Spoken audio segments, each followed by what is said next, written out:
Hello बच्चों, हमारा प्रश्न है निम्नलिखित यौगिक में किसमें कोई तत्व दो ऑक्सीकरण अवस्था दर्शाता है? NH4 NH2OH, NH4NO3, N2H4N3H।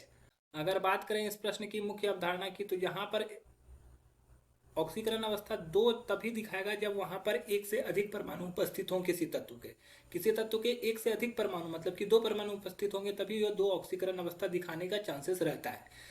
लेकिन हमेशा ये जरूरी नहीं है कि एक से अधिक तत्व है तो हमेशा दो ऑक्सीकरण अवस्था दिखाएगा। हो सकता है वो एक भी ऑक्सीकरण अवस्था दिखाए।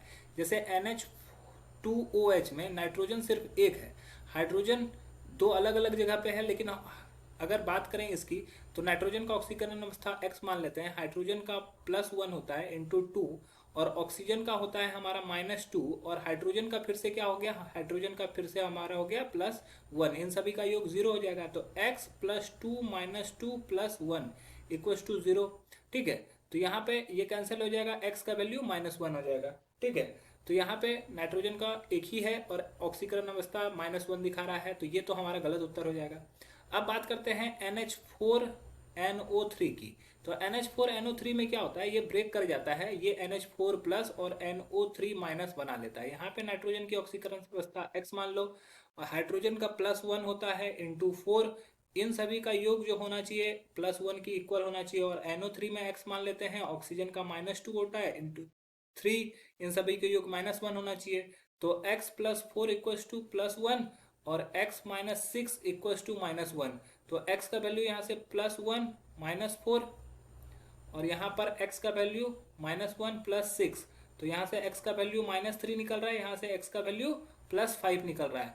तो यहाँ पे ये -3 के रूप में रहेगा, यहाँ पे +5 के रूप में रहेगा। तो ये एक ही तत्व में दो ऑक्सीकरण अवस्था दिखा रहा है, तो यह सही उत्तर होगा। अगर बात करते हैं N2H4 की, N2H4 का स्ट्रक्चर अगर देखें, तो ये N, ये H, ये H, ये H और ये H।